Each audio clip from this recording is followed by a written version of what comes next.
A ella me cae muy bien, espero que le caiga a ustedes también bien. Y bueno, ella va a cantar un número especial. Siempre los hermanos de la iglesia disfrutan este número especial. Ella lo ha cantado yo no sé por cuántos años. La primera vez que lo cantamos fue en el año 1984. Ella canta esa canción por lo menos 3 o 4 veces al año en nuestra iglesia. Entonces dije, bueno, vamos a dejar que los hermanos escuchen esa canción. Entonces, me paro yo por aquí y entonces ella se prepara por allá.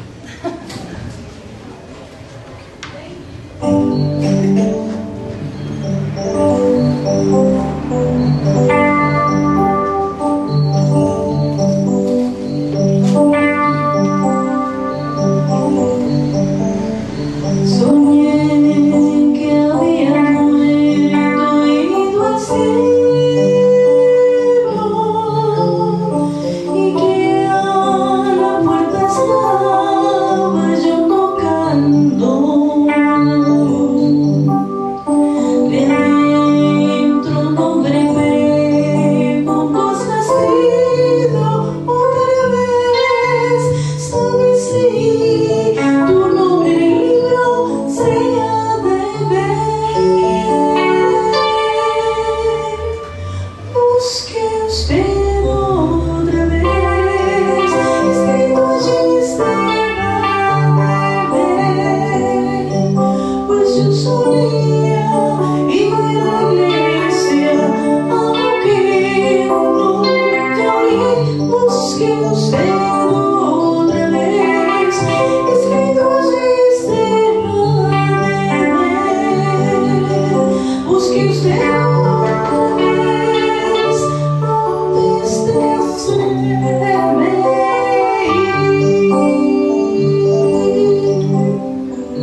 Señor bendiga, hermanos. Amén. Qué alegría estar aquí. Déjenme decir una cosa. Antes de comenzar con la predicación, el mensaje de esta mañana, ¿verdad? Siento mucho haber llegado tarde, pero llegué. ¿Sí? Ustedes saben que estuve enfermo. Tuve una terrible infección, lo que se llama una erisipela en mi pierna izquierda. Ya me había dado hace 3 años atrás. No es una infección como a lo mejor algunos la entienden. Es una infección interna que estaba subiendo por mi sistema linfático, y hermanos, si eso no se cuida, se lo lleva uno. ¿Okay? Estuve hospitalizado una semana y los médicos pensaron que se habían deshecho de esa infección. Estuve recibiendo tratamiento intravenoso durante 7 días. El asunto es que no habían mejorado y había cancelado una vez, habiendo pautado la segunda fecha para venir a acompañarlos. El médico me dijo, no puede viajar, tiene que hacer una semana más de tratamiento. Me negué a ir al hospital de nuevo porque no era nada más deprimente que estar en la clínica o un hospital, y me hicieron el tratamiento en casa durante una semana más, y por eso me perdí la segunda fecha también. Si no se pone bravo conmigo, ¿sí? Y bueno, ya estamos mejor. Todavía mi pierna izquierda se hincha un poquito, pero nada grave, es algo que es normal bajo estas circunstancias.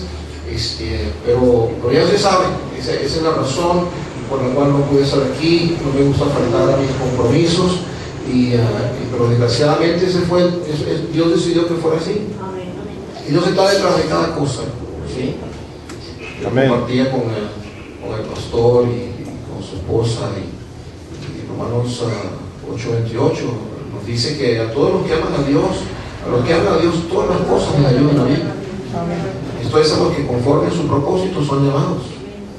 Y a lo mejor pudiera haber yo pensado que algo malo me pasó, y dice, qué cosa tan mala le pasó. Nunca me ha pasado nada malo. Desde que soy cristiano no me pasa nada malo, porque los que aman a Dios, todas las cosas les ayudan a bien. Y si todas las cosas nos ayudan a bien, nada malo nos ha ocurrido. Y bueno, gracias al Señor por esa enfermedad. Yo no entiendo por qué tuve que estar allí, ¿verdad?, deshabilitado por 1, 2, 3, casi un mes, a causa de esa condición. Pero Dios tiene un propósito detrás de cada cosa, ¿sí?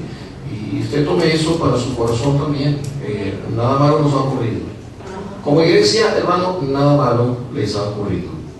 Sí, hay un Dios que es soberano. Sí, yo he visto esas cosas. A veces aquí estamos nosotros en un primer nivel. Hay circunstancias y hay situaciones y hay personas involucradas en esas circunstancias que parecen estar afectándonos negativamente, pero por encima de ellos está un Dios soberano, sí, que ve todas las cosas, hermano. Y a Dios no se le escapa nada. Si cuando algo llega a nosotros, es porque Dios lo ha permitido, hermano. Es porque ha pasado por el filtro de Dios, ha llegado hasta nosotros, y hay un propósito en todas esas cosas. Sí, y nunca vais a decir, pero ¿por qué a mí me pasa esto? ¿Por qué a mí? ¿O por qué le pasó esto? Hermano, porque no haga eso, porque Dios es soberano. Dios hace lo que le da la gana, ¿sí? Y a nosotros los cristianos no nos pasan accidentes. A veces pensamos, oye, el niño se me cayó, se me rompió la boca, se me rompió la cabeza. Hermano, una hermana en nuestra iglesia hace ya 4 meses la atropelló un carro, hermano. Y ahí, una avenida principal, y la gente alrededor tomó su celular y nos llamó a nosotros. Primer teléfono que buscaron, y estábamos muy cerca del lugar. Llegamos al lugar, la asistimos, vino los bomberos, la llevaron a la clínica. Hermana muy querida nuestra, y hermano, entonces pensábamos que iba a sobrevivir y todo estaba bien, estaba recuperando, y estando en su casa volvió los ojos y murió.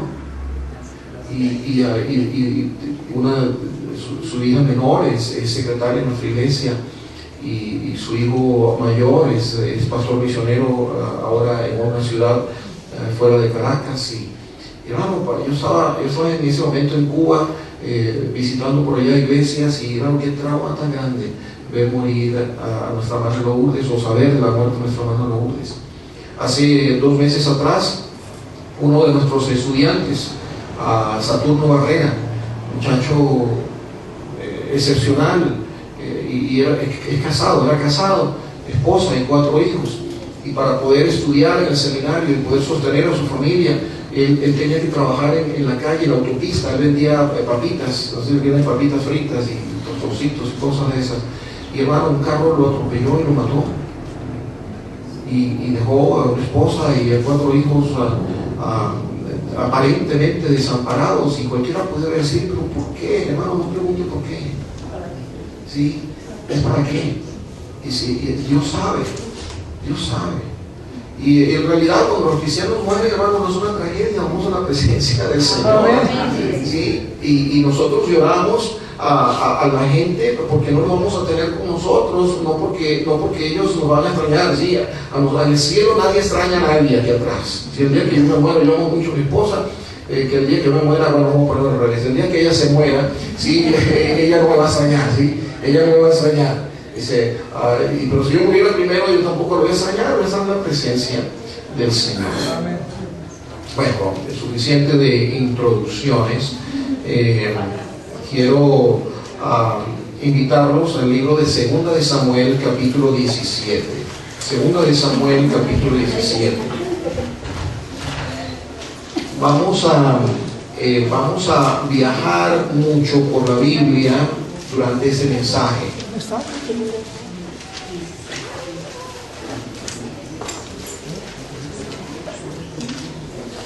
Pastor, son las 10, ¿son las 10 o las 11? Las 11, perdón. ¿Hasta qué hora es el mensaje? Pregúntales cuánto tiempo quieren quedarse. Mañana. Sí, yo debo de predicar cuando la gente deja de decir amén. Sí, cuando comienzan a ver reloj, yo digo, no, ya. Diles que cuando tienen hambre levantar la mano. Bueno, yo soy el primero. Sí. En nuestra iglesia debe ser una cosa como funcionan las cosas en nuestra iglesia. No tiene que ser así aquí. Yo no critico iglesias que lo hacen diferente. Yo me cuido mucho de eso. Cada iglesia es independiente, cada iglesia tiene su manera de hacer las cosas. Algunas cosas son culturales. Pero en nuestra iglesia sabemos cuándo entramos y no sabemos cuándo salimos. ¿Sí? Sabemos que entramos al servicio, pero realmente la predicación puede tardarse 1 hora, inclusive a veces 1 hora y media. Pero yo soy cuidadoso cuando soy visitante en otros lugares que no están acostumbrados a eso. Y bueno, yo lo resumo. Allá la mayoría de la gente no se va. Se quedan dormidos, pero no se van.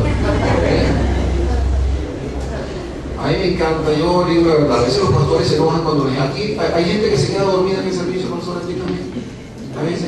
Quizás 1 o 2, pero yo les grito. Yo digo la verdad, yo prefiero, vamos a entrar en confianza. Yo prefiero que la gente se quede dormida en la iglesia a que se quede dormida en su casa.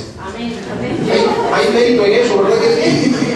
¿Sabes lo que es haberse bañado, haberse vestido, haber agarrado un bus o agarrar un tren, llegar a la iglesia y sentarse allí, hermano? Tiene crédito a esa gente, ¿verdad? Entonces a veces ellos vienen a la iglesia y se quedan dormidos. A mí no me importa, yo soy feliz, hermano.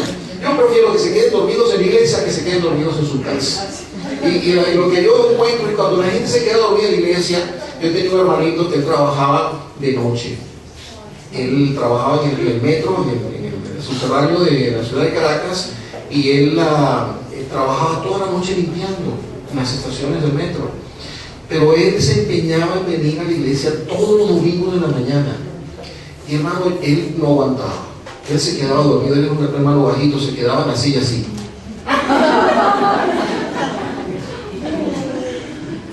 Te digo la verdad, para mí es una bendición verlo durmiendo en la iglesia. En serio, es una bendición ver a ese hermanito durmiendo en la iglesia. Ya tiene 2 de Samuel 17. Bueno, mire, ir llevando este mensaje va a ir muy despacito, igual que anoche, quienes estuvieron anoche, levanten la mano. Amén. Bueno, o yo lo voy a ir llevando muy despacito, es decir, el mensaje se va edificando en la medida que va pasando, vamos descubriendo toda la trama de esta historia. Yo quiero que veamos muy bien la trama de la historia y veamos el desenlace de esta historia y la aplicación a nosotros como hijos de Dios. Voy a decir una cosa, vamos a comenzar con, yo voy a leer Yo les dije 2 Samuel 17:23. ¿Sí? 23 no, pero 2 Ok, entonces dice así 2 Samuel 17:23. Dice lo siguiente: pero Ahitofel, viendo que no se había seguido su consejo, enalbardó su asno y se levantó y se fue a su casa, a su ciudad, y después de poner su casa en orden, se ahorcó y así murió y fue sepultado en el sepulcro de su padre. Dejen el dedito allí porque vamos a volver a 2 Samuel alrededor de estos capítulos y vamos a ir a Hebreos capítulo 12 en el Nuevo Testamento. ¿Sí?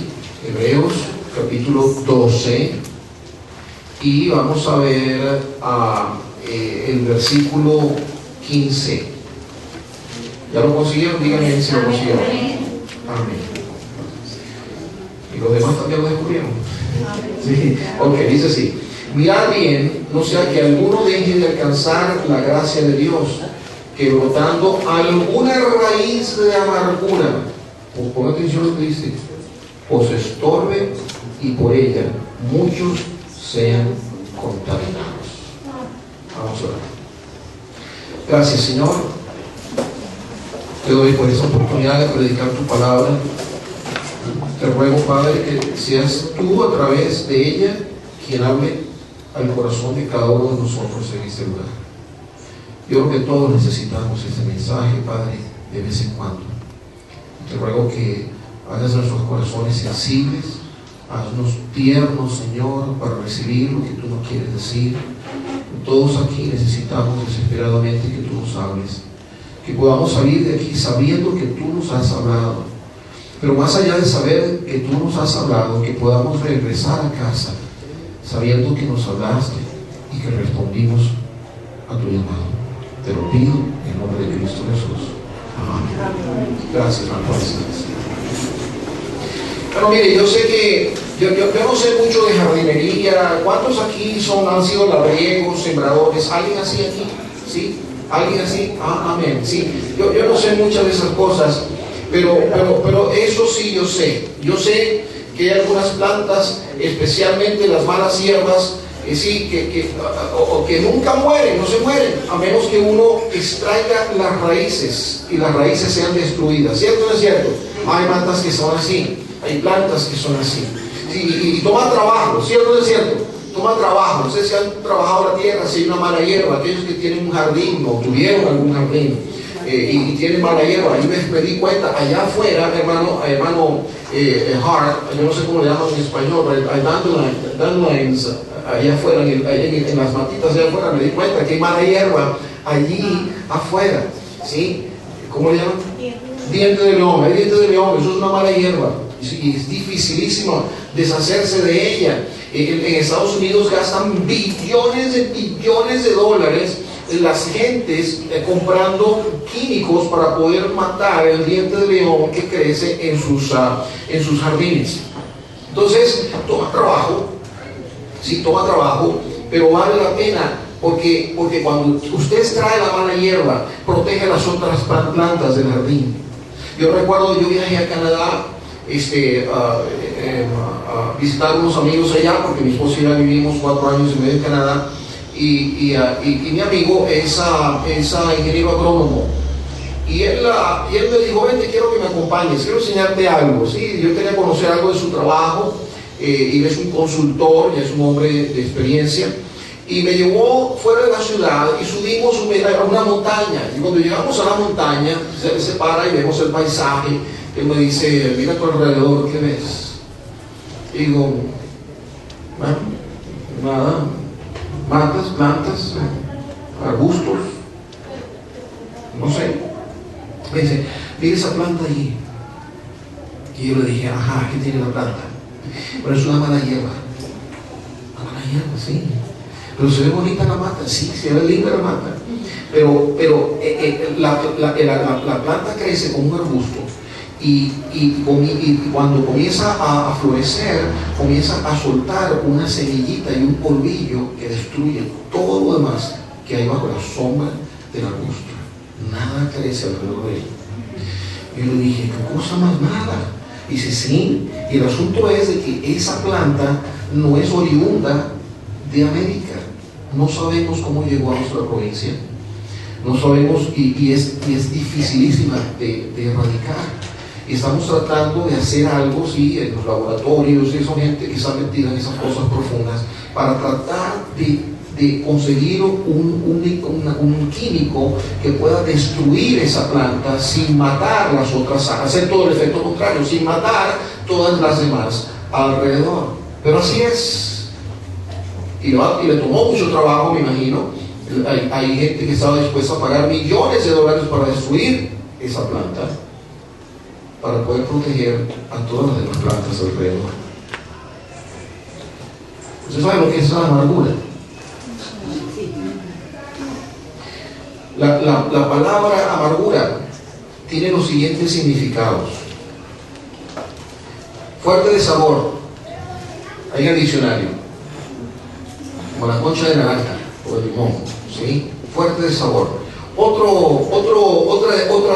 descripción de la palabra: resentimiento, enojado y resentido. Otra descripción: difícil de aceptar. Otra: hostil. Otra: muy frío, penetrante y desagradablemente frío. Muchas descripciones de lo que es amargura, pero yo estoy interesado en la segunda definición, que es resentido.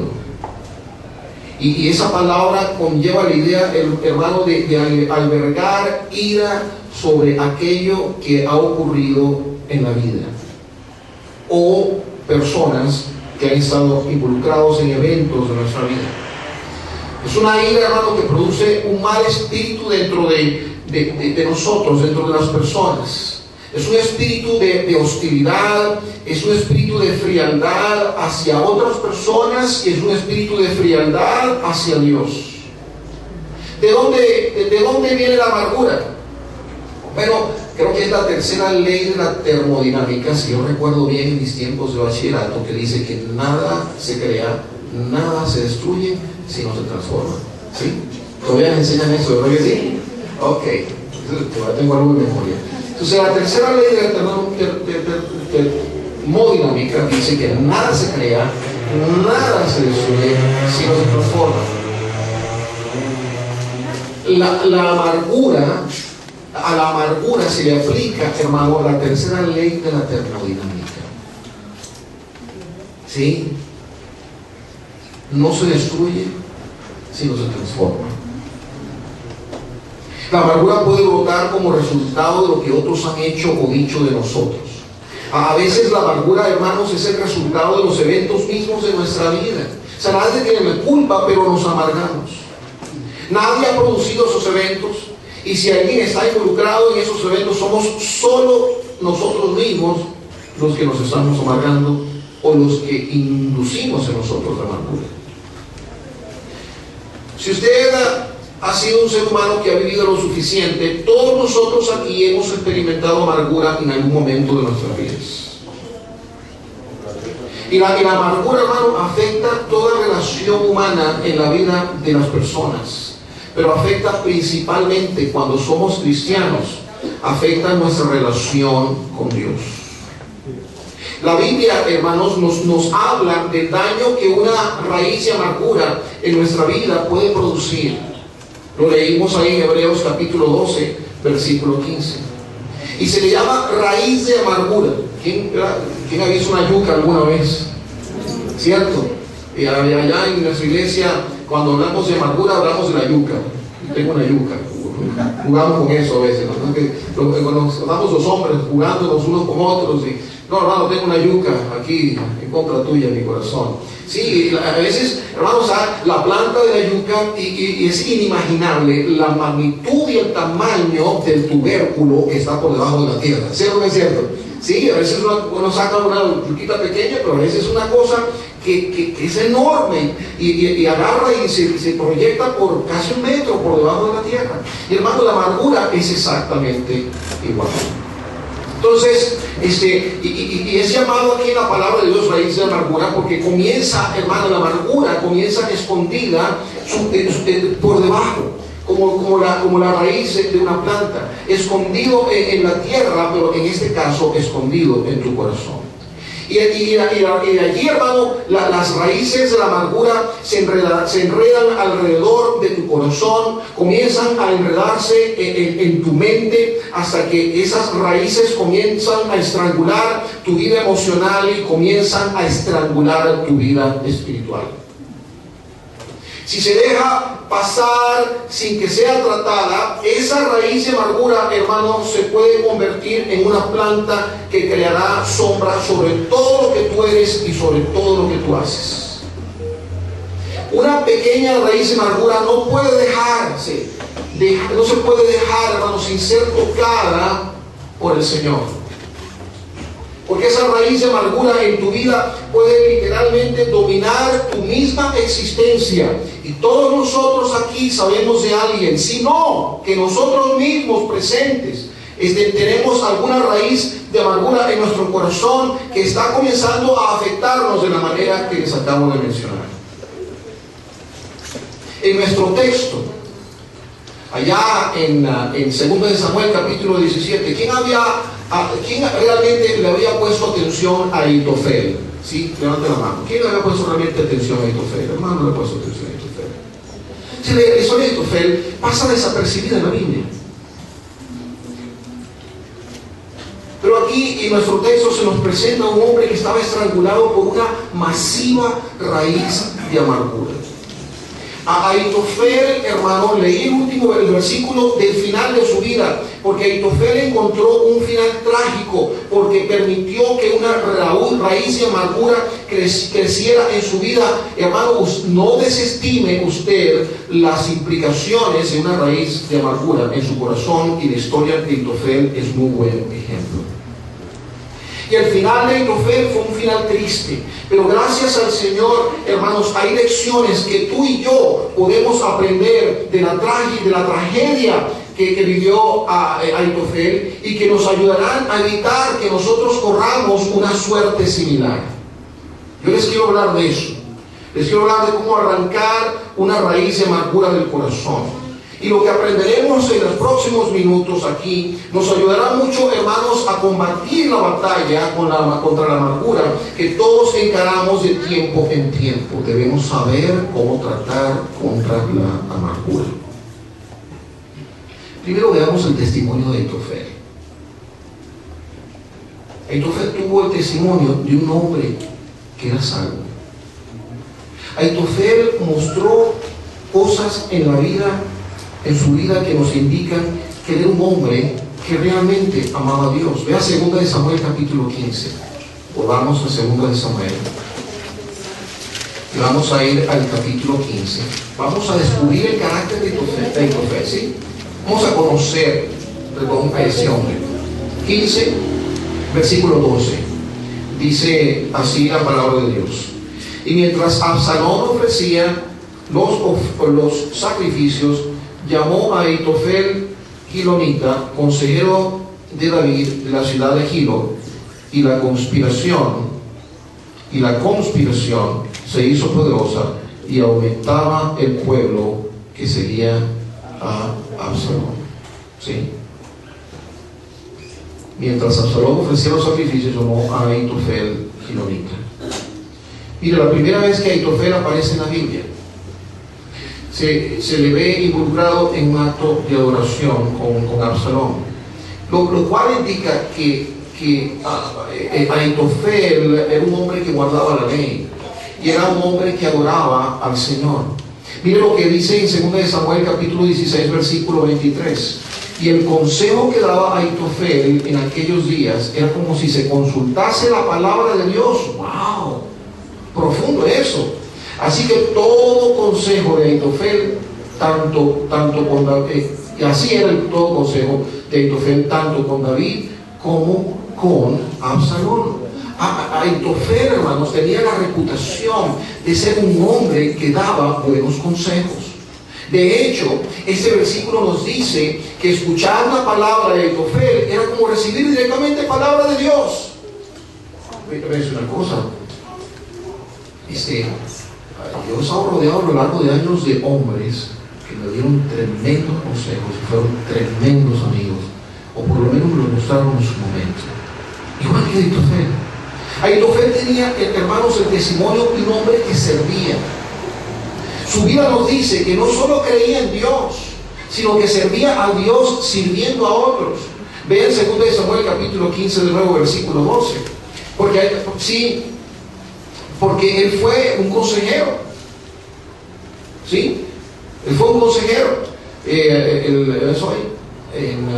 Al mismo Samuel 16:23. Sí, mire, él fue un consejero del hombre de Dios, y más grandes líderes siempre se han rodeado de buenos consejeros. Los reyes en aquella época se rodeaban de buenos consejeros, y David no era la excepción al caso. Él estaba rodeado de buenos consejeros, y Ahitofel era uno de los hombres en que David confiaba para recibir consejo y dirección mientras gobernaba la nación de Israel. O sea, Ahitofel era un hombre muy, muy importante, y David tenía toda su confianza depositada en Ahitofel.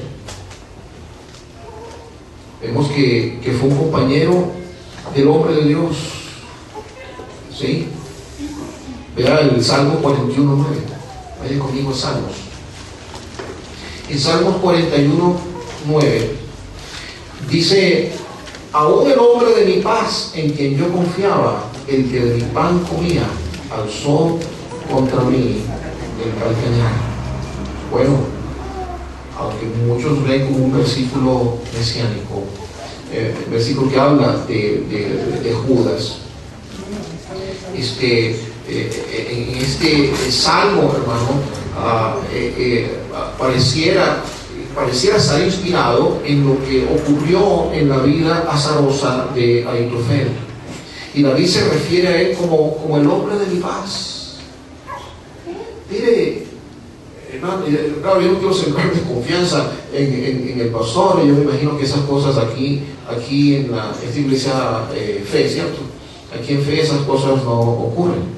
Pero debe ser una cosa. Su servidor ha estado rodeado de hombres, como dice aquí, de mi paz, en los cuales, como David confiaba en Ahitofel, yo confiaba en ellos, y eran mis consejeros, y yo los tomaba como mis más íntimos amigos. Y estos hombres aquí estaban en paz uno con otro. Si David estaba en paz con Ahitofel, David no podía ver absolutamente nada malo con Ahitofel. Ellos eran tan cercanos como un hombre podía ser de otro. Y David estaba diciendo aquí: Ahitofel y yo éramos más cercanos que hermanos. Esa era la situación. Nuestros corazones estaban entrelazados uno con el otro, como si fueran uno, y caminábamos juntos en paz. Eso es lo que David está diciendo allí. Él era un amigo del hombre de Dios. Tome nota de que, a pesar de que Ahitofel daba todas las indicaciones externas de que todo estaba bien en su vida, todo estaba bien entre él y el Señor, entre él y el rey David, algo estaba en el corazón de Ahitofel que lo destruiría todo eventualmente.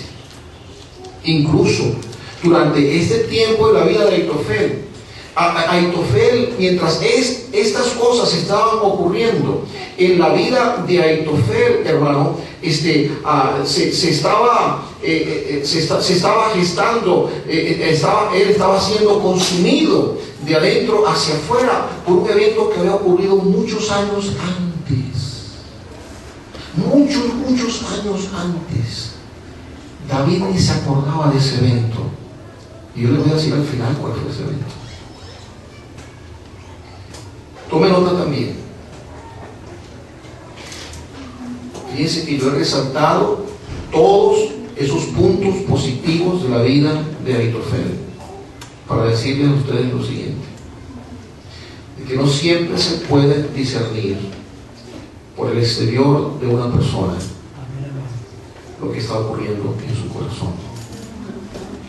No siempre se puede discernir por su servicio al siervo de Dios,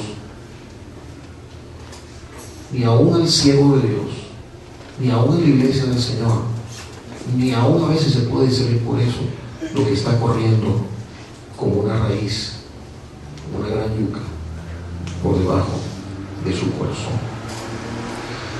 Pero necesitamos recordar, hermanos, que Dios lo ve todo.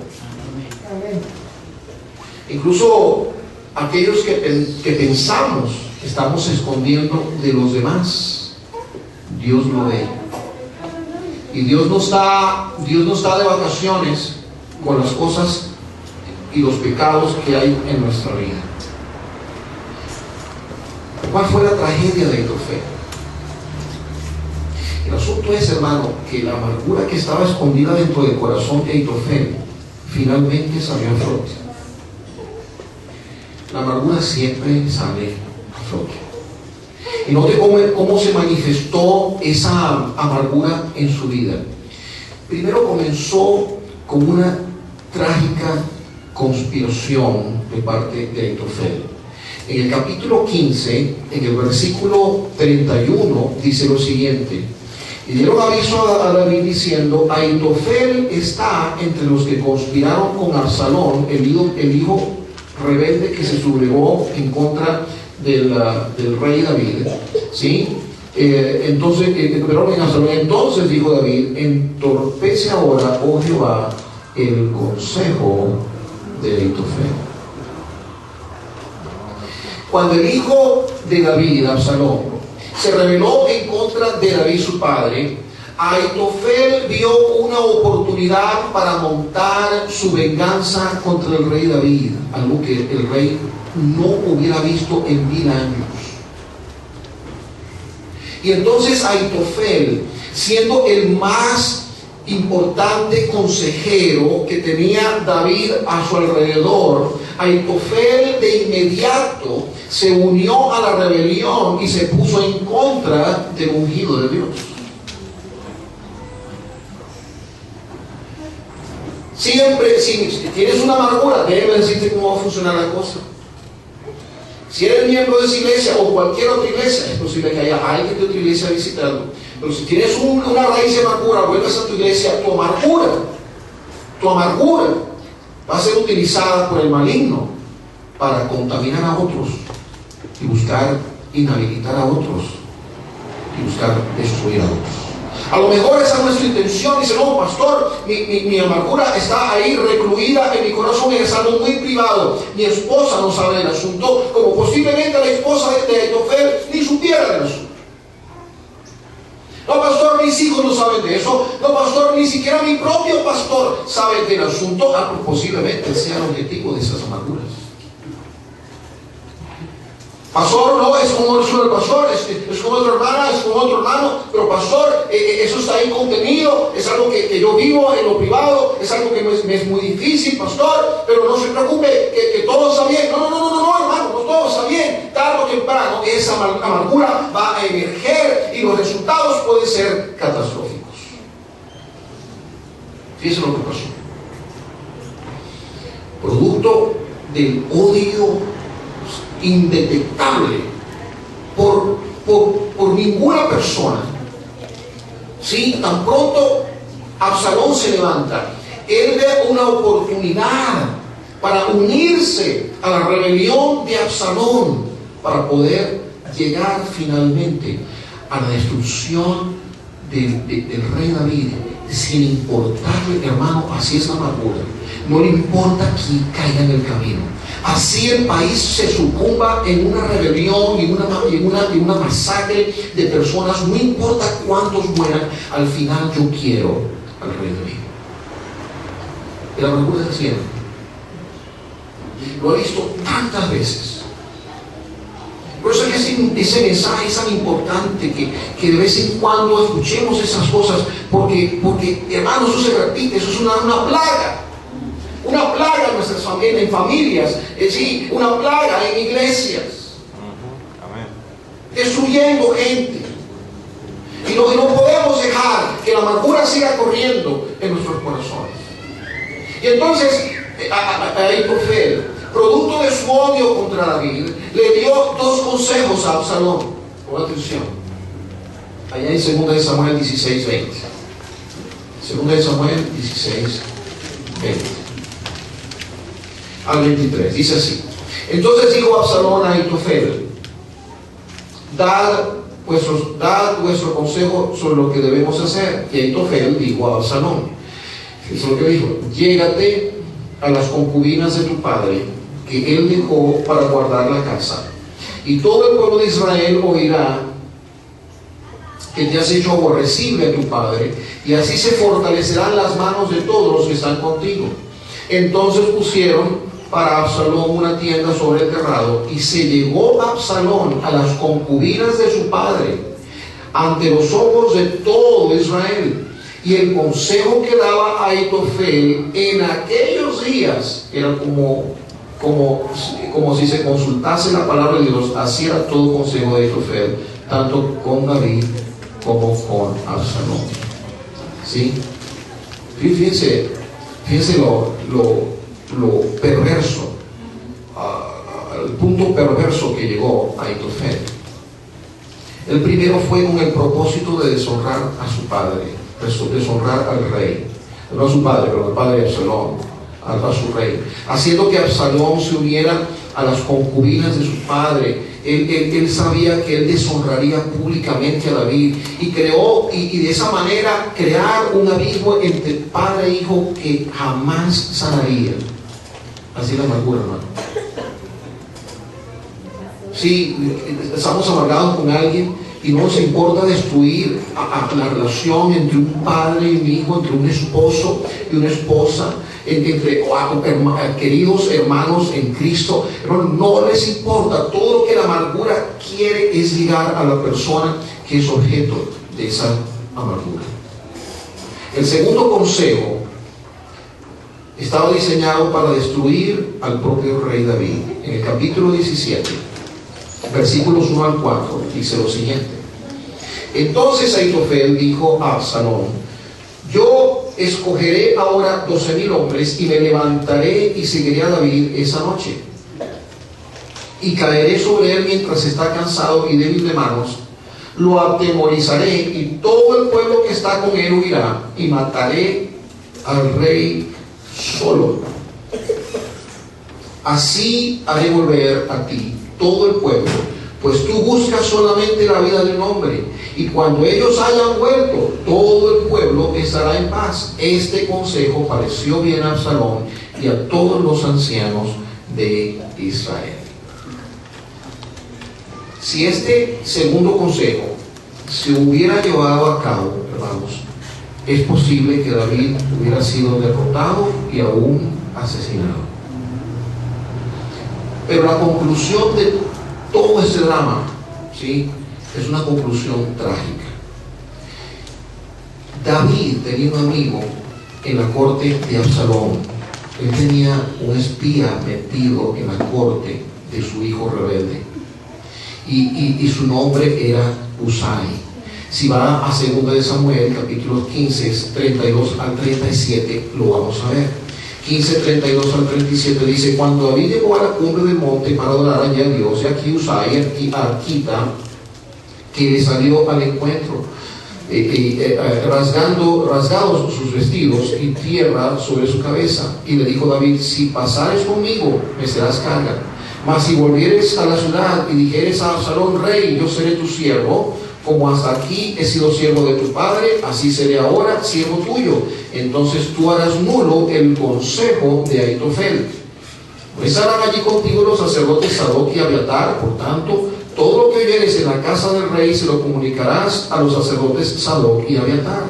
Y hay aquí que están con ellos sus 2 hijos, además el de Sadoc y Jonatán, el de Abiatar. Por medio de ellos me enviaréis aviso de todo lo que oyeres. ¿En qué versículo le dije yo? Hasta el... Dice: así vino Usai, amigo de David, a la ciudad, y Absalón entró en Jerusalén.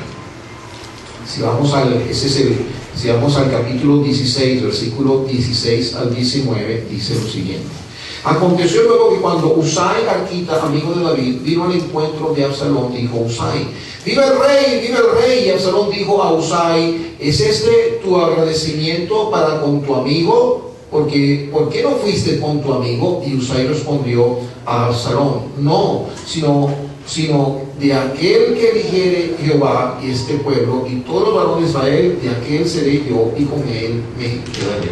Si Absalón desconfió al principio de este hombre, haciéndole, ¿verdad?, decir, bueno, yo sé que tú has estado con mi padre el rey, pero dice, no, yo estoy con el que esté arriba, póngase que yo voy a estar. ¿Y a quién había yo de servir? No es a su hijo, como he servido delante de tu padre, así seré delante de ti. Bueno, después que él se gana la confianza de Absalón y de que después de profesarle lealtad a Absalón, Husai contradice el consejo que Ahitofel le había dado a Absalón, y podemos ver más de eso más en 2 Samuel 17, 1 al 22. Lo que al final, hermanos, resulta en que Absalón acepta el consejo de Husai y que David sea advertido como él así lo quería y lo había planificado, y que su vida finalmente fuera salvada. Pero el versículo clave es el versículo 14 del versículo 17.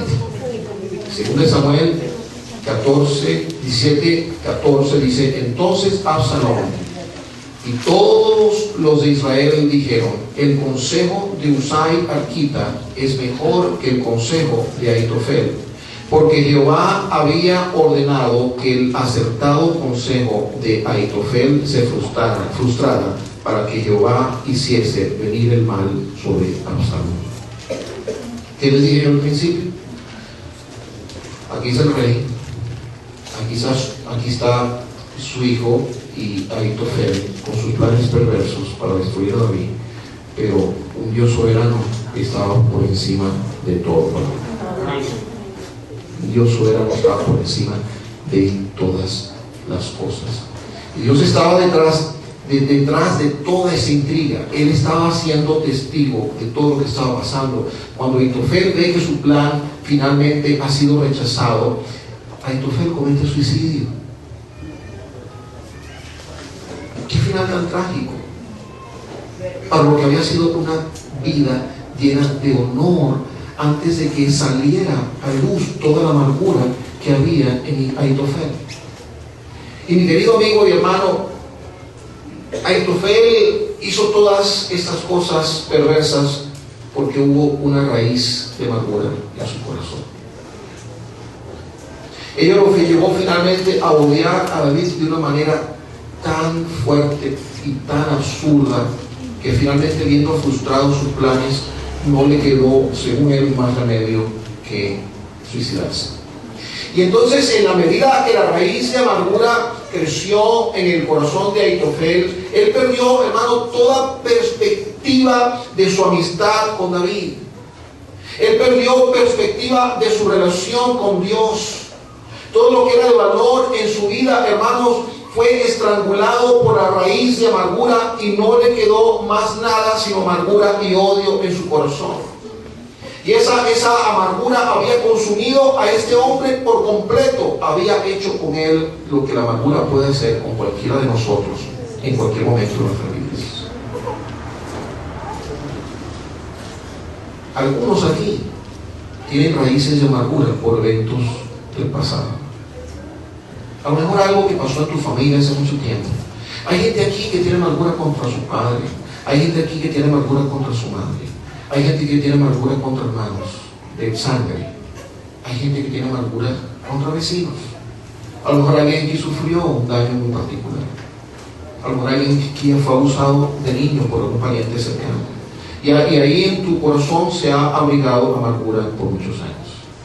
Es posible, si yo sé algo de cómo son las cosas en las iglesias y cómo Satanás y la carne se alían como enemigos del creyente para jugarnos cosas como estas, que en realidad no son juegos.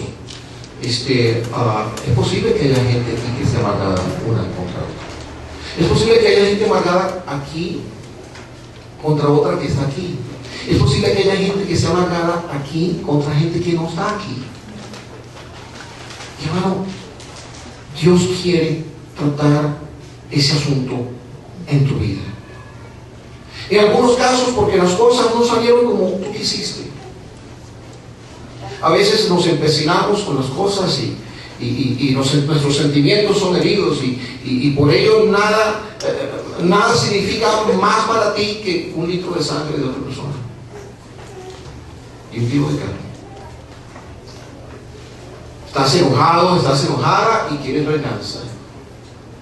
Estás esperando, a lo mejor no ahorita, pero al momento que las oportunidades se presten, rapidito esa amargura conseguirá, esa raíz de amargura conseguirá un camino hacia la superficie para poder llevar a efecto su venganza. Esto estás herido, estás herida y quieres que los demás estén heridos contigo. Así es la amargura. La amargura es contaminante. Cuando estamos amargados, queremos que los demás sepan por qué estamos amargados y tratamos de convencerlos de que ellos estén amargados con nosotros.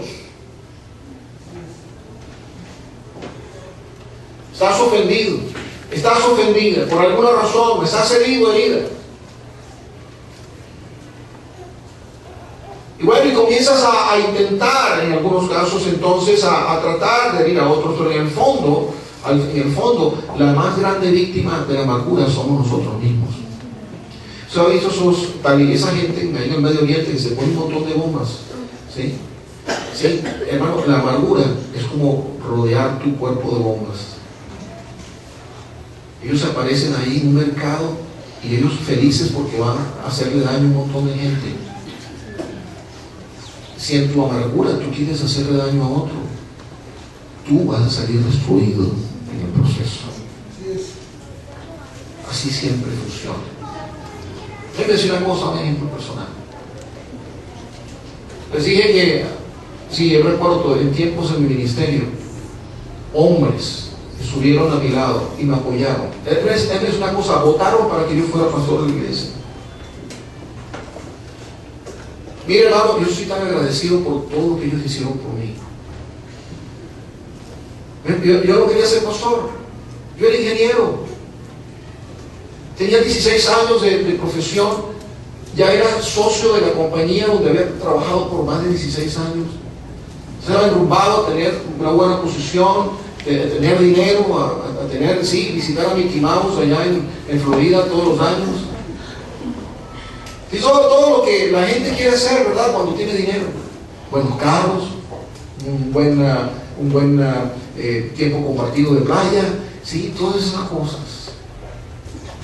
Y estos hombres estuvieron allí, hermano, rogando, hermano Víctor, usted tiene que ser pastor de la iglesia, no vamos a buscar otro pastor, usted tiene que ser pastor de la iglesia.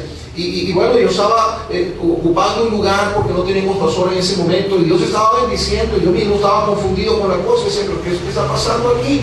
Yo soy ingeniero, yo no soy pastor, y aunque me había entrenado muchos años antes para el ministerio, yo no sentía el llamado de Dios para mí, para ocupar esa posición. Pero finalmente, hermano, Dios tocó mi corazón de una manera que yo no le puedo explicar. Si Dios se va a llamar al ministerio, yo no tengo que explicarte cómo fue. Dios lo va a hacer. Dios te va a sentir con una seguridad absoluta de que eso es lo que Dios quiere para ti. No tienes la menor duda de eso. Yo siempre me burlé del concepto del llamado. Eso del llamado, eso es puro emocionalismo. Lo creí, hermano, hasta el día que Dios me llamó. Cuando Dios me llamó, nada me importó. La compañía no me importaba. El dinero no me importaba.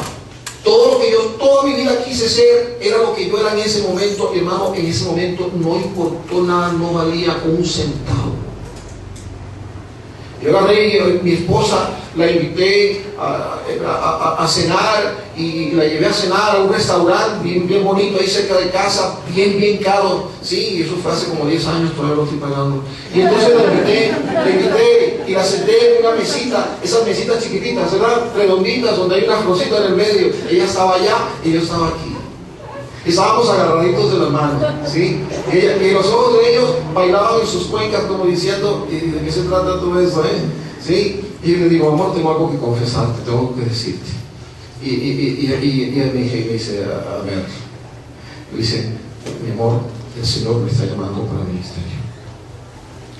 ¿Sí? Y no hay cosa que yo quiera hacer más en mi vida.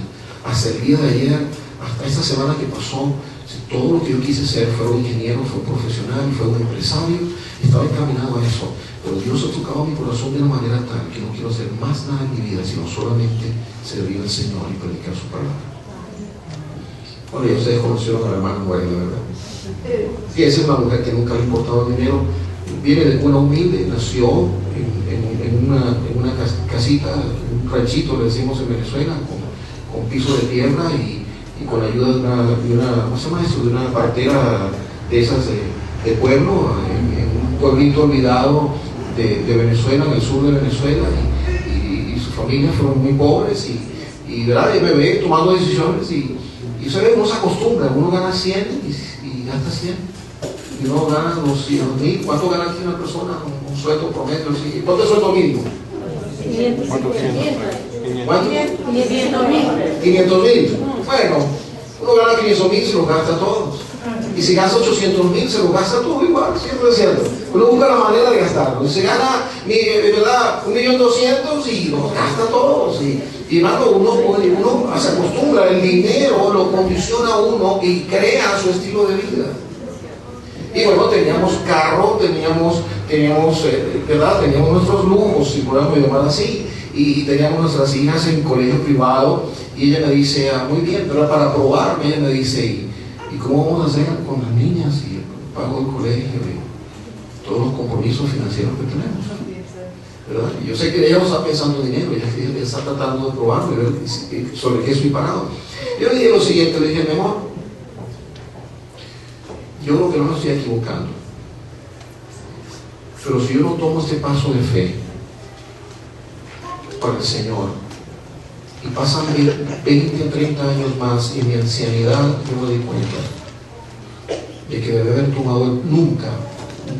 haber tomado nunca el paso que Dios quería que yo tomara, de probar a Dios.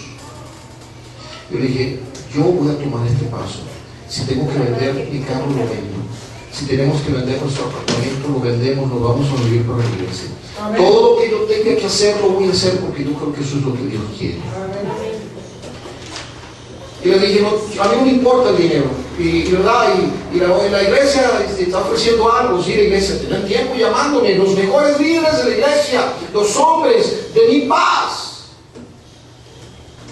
Me llamaron y me dijeron, pues, hermano Víctor, queremos ser pastor y no lo podemos pagar. Y me ofrecieron 1/3 de mis entradas que yo percibía en ese momento. 1/3 de mis entradas. Mi esposa me dice que la iglesia nos está ofreciendo algo. Y dije, sí, me está ofreciendo 1/3 de lo que gano.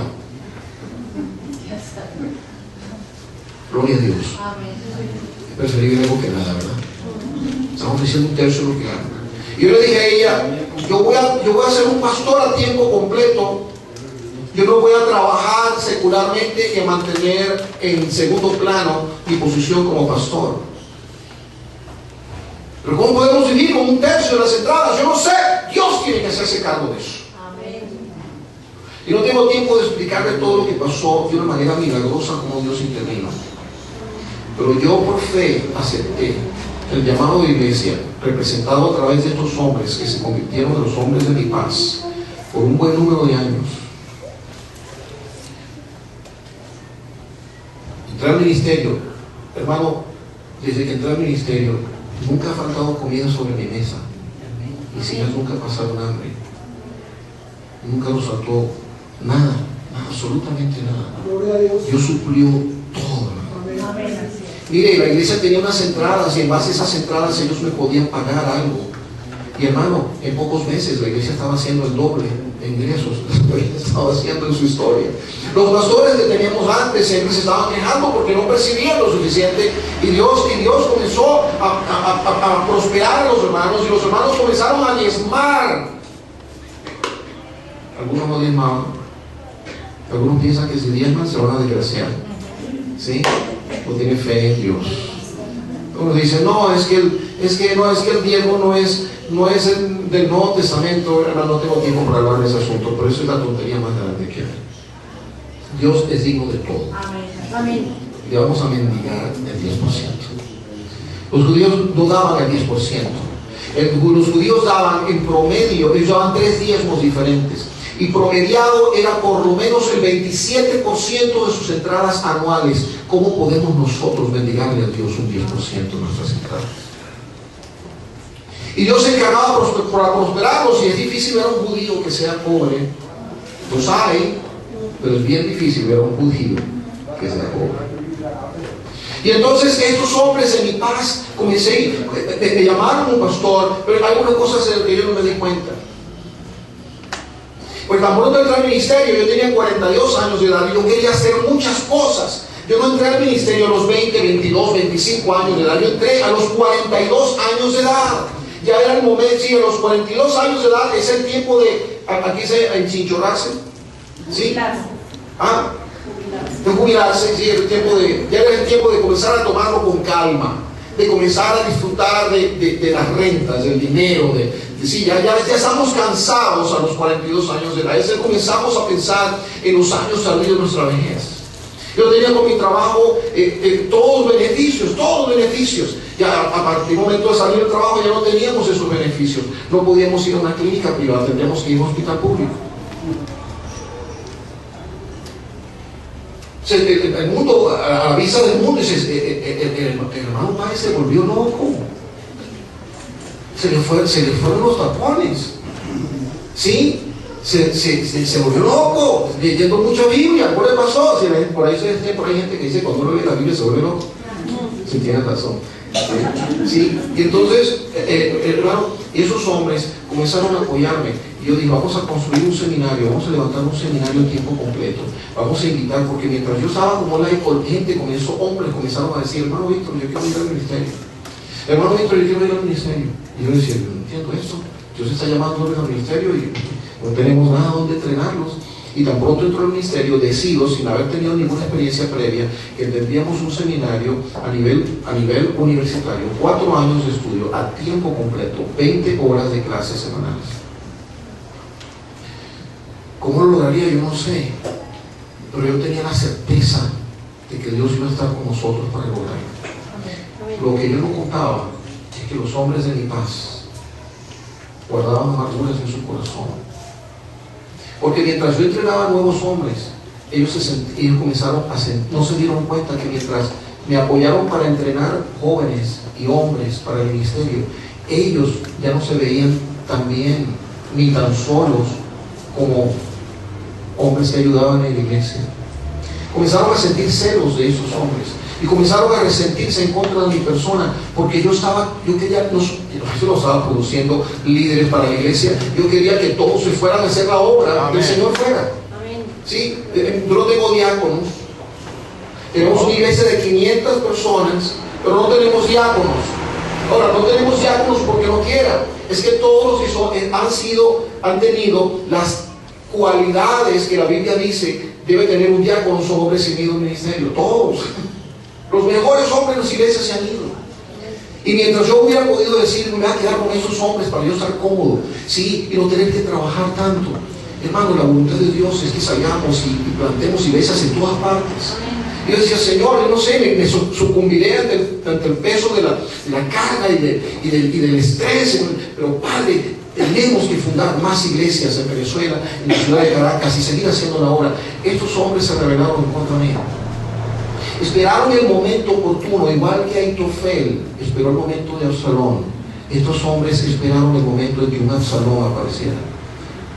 Y hermano, quienes yo pensaba en los hombres en mi paz, se pusieron en mi contra y se pusieron a su favor. No le cuento el resto de la historia, le puedo decir al final, Dios es soberano, hermano. Dios es soberano. ¿Sí? Ese hombre pensó que él se había salido con la suya. Él pensó, ¿sí? Se apareció ese Absalón, y hermano, hizo cosas terribles. No voy a entrar en detalle, no tiene ninguna importancia, pero yo estoy feliz, hermano. No hay ninguna amargura en mi corazón. Dios era soberano, es soberano. Y Dios permitió que este hombre, ¿sí?, actuara como un Absalón para traer a estos que finalmente podrían haber destruido a ese servidor. Y hermano, los ataques son terribles. Ataques en contra del pastor, ataques en contra de mi esposa, ataques en contra de mi hija. Son cosas horribles, hermano. Hermano, mi familia está bien. Hoy día mis hijas sufrieron, mi hija mayor sufrió mucho, pero gloria a Dios ya está bien. Y le hicieron tanto daño que ella había rendido su vida al Señor para ser algún día misionera o esposa de misionero. Y hermano, ella comenzó a amargarse, decir, yo no quiero nada con el ministerio. Y estábamos muy tristes, mi esposa y yo, pero Dios le dio vuelta a todas las cosas, hermano, porque tenemos un Dios que es soberano. Y Dios se sirvió a sí mismo. Y hermano, no tenemos nada que probar los siervos de Dios cuando nuestro corazón es íntegro delante de Él. Y bueno, hermano, ¿qué le puedo decir? Porque siempre he sostenido que, la verdad, el que vive en integridad anda confiado. Y así ha sido, pero hermano, no soy yo solo, es mi esposa y mis hijas. Y cuando comenzaron a hacerle daño a ellas, realmente fue muy duro para mí. Pero Dios es soberano. Dios se manifestó. Y Dios nos dio victorias tremendas en nuestra iglesia. Nuestra iglesia, hermano, está volando. Pero es una cosa, perdimos 60 personas. Hermano, yo lloré en cada una de ellas. Aún aquellos que apuntaron con sus armas a mi cabeza, hermano, los lloré como si hubieran sido los mejores miembros de la iglesia. Mi esposa no estaba muy bien. Y ellos salieron, hermano, y hermano, los lloré por 3 años. 3 años de agonía, sí, porque aún desde afuera quisieron hacer daño. Pero hermano, no cesamos. Se fueron 60 y fuimos a buscar 60 tocando puertas en las casas. Fuimos a buscar 60 predicando en las plazas. Fuimos a buscar 60 hablando con gente en las calles. Sí, a veces la gente piensa, hermano, es como cuando usted tiene un vaso de agua. Sí, cuando usted tiene un vaso de agua y mete un dedo, cuando saca el dedo, ¿qué pasa? ¿Se queda el hueco allí? No se queda allí. Hay gente que es así, ellos piensan que ellos son como un dedo, sí, ellos dicen, si yo salgo se va a quedar un gran abismo y hueco en la iglesia. Y hermana, Dios no hizo la iglesia para funcionar así. Dios hizo la iglesia para que todo colapse y quien sale, los demás ocupan su lugar en su espacio. ¿Sí? Sino que nadie aquí jamás vaya a pensar de que usted es tan importante como para que si se va, hermano, se va a dejar un vacío. Y usted es irreemplazable en el cuerpo de Cristo. Hermano, yo no soy irreemplazable. Si yo muriera o yo me descalificara moralmente, Dios tiene sus maneras para ocupar mi espacio. Y hermano, que nadie piense que alguien en algún momento, si le doy un mensaje de mantenimiento, porque estas cosas ocurren en todas las iglesias. Si en algún momento cosas así ocurren, hermano, que nadie vaya a pensar que los que se han ido son irreemplazables. Y usted jamás vaya a deprimirse ni a decir, eso es el final de todos nosotros. Algo tremendo, mire, la iglesia del Señor es algo tremendo, porque si todos los de aquí se fueran y quedaran 2 y llegaran 60 más a reemplazarlos, sí, son gente diferente, pero sigue siendo la misma iglesia. Sigue siendo la misma iglesia. Entonces, esa iglesia será siempre la iglesia fe. Sí, no importa quién entre ni quién salga, será siendo la iglesia fe. Ahora, tremendo, porque allá tenemos gente que ha vivido con nosotros desde que nosotros conocimos al Señor. Fuimos como miembros fundadores que recibimos al Señor cuando teníamos 15, 16 años de edad. Y hay gente allí que creció con nosotros. Ya han estado 36 años con nosotros. Éramos muchachos todos juntos y hemos crecido juntos. Qué cosa más linda. Nada nos sacó de la iglesia. Nada nos movió de nuestra iglesia. Luchamos por nuestra iglesia. Y el Señor se glorificó en nosotros. Pero usted no sabe por qué hay ofensa, hermano. No tiene la menor idea.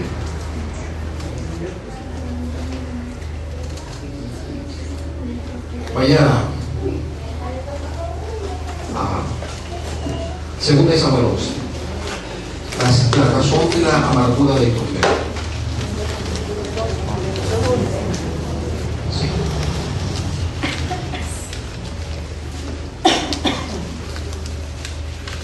Dice versículo 3: Esa es la historia de David y Betsabé. ¿Se acuerdan de la historia de David y Betsabé? Amén. Versículo 3 dice: envió David a preguntar por aquella mujer y le dijeron: aquella es Betsabé, hija de Eliam, mujer de Urías, Eteo. Vaya, 2 Samuel 23.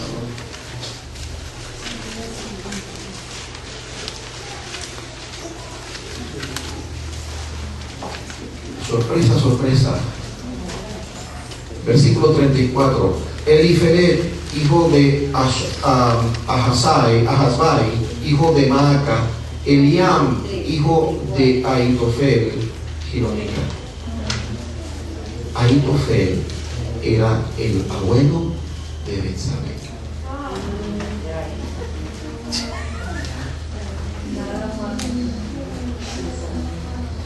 Ahitofel fue el abuelo de Betsabé.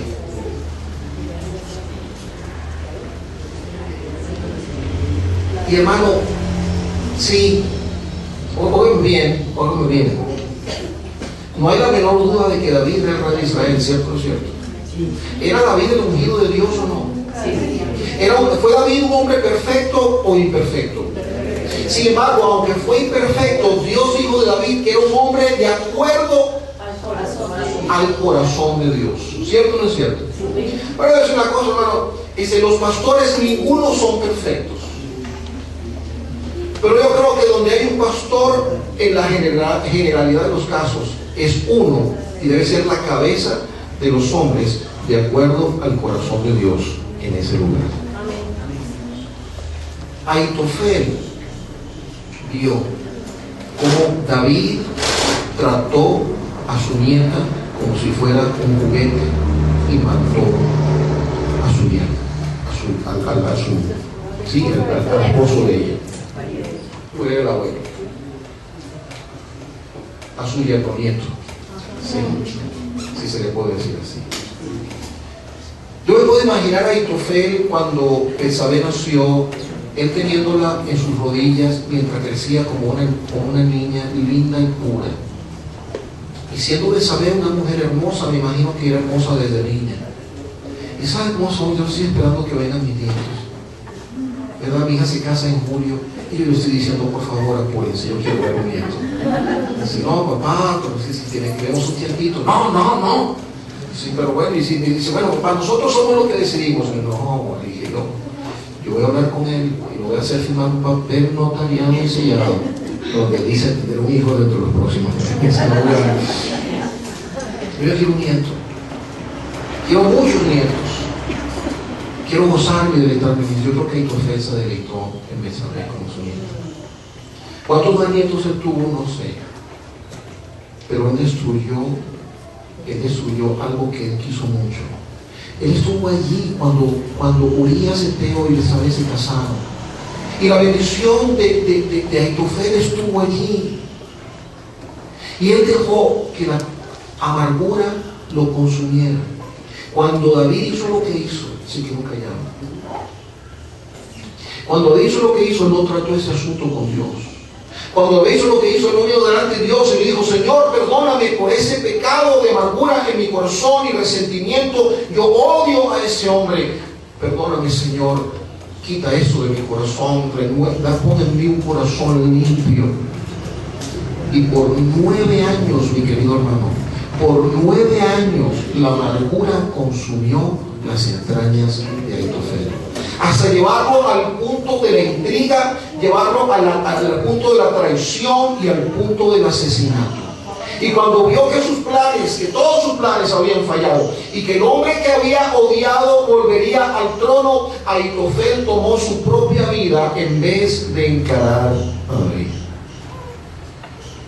Ahitofel se olvidó de 2 cosas que yo espero ninguno aquí olvide: que Dios es soberano y Él trata el pecado en la vida de sus hijos. Él simplemente debe haber dicho, Señor, yo no puedo juzgar al rey, pero tú puedes tratar con él. Oye, mire, aquí nosotros como iglesia y como su servidor, hermano, yo no soy rey, yo soy un pastor. Hay una gran distancia entre un rey y un pastor. Pero Dios dice en su palabra que los pastores hemos de dar cuenta. Hemos de dar cuenta. Hemos de rendir. Y Dios nos va a pedir cuentas a nosotros. Cuentas muy especiales. ¿Sí? Cuentas muy especiales va a pedir Dios de sus siervos. Se había olvidado de que Dios es soberano. Y segundo, Él se olvidó de que David ya había pagado muy caros pecados cuando perdió a su primer hijo con Betsabé. Y Él continuaría pagando por el asesinato de Urías toda la vida. Y hermano, los hijos de Dios nunca se escapan y se salen con la suya, con su pecado. ¿Cómo podemos prevenir el fracaso a causa de la amargura? Reconoce tu propio pecado de permitir que una raíz de amargura florezca. Reconoce que hay amargura en tu corazón. A la gente que hay que perdonar, perdónala. Perdónala. Esto no es una opción, mi querido hermano. Es una necesidad, es un mandamiento del Señor. De que debemos perdonar a quienes nos han hecho daño. Debemos perdonar aún a nuestros enemigos. Hermano, los eventos del pasado tienen que ser olvidados. No puedes mantener en tu mente una agenda. Y sí, yo recuerdo un hombre. Sí, con eso voy a terminar. Yo recuerdo un hombre. Él se llama Ramón León. Ya está muy anciano. Sí. Y Ramón cargaba su hija, una hija que él tuvo, él estaba amargado en contra de su hija. Él cargaba en su bolsillo una carta que su hija le había escrito años atrás. Y que era en razón de su amargura. Y un día él nunca me mostró esa carta a mí, no sé por qué razón se le enseñó a mi esposa, ¿cierto? Fue a ti, mi amor, que te enseñó la carta. Él sacó aquella carta toda destruida por el tiempo. Y él comenzó a abrir aquella carta.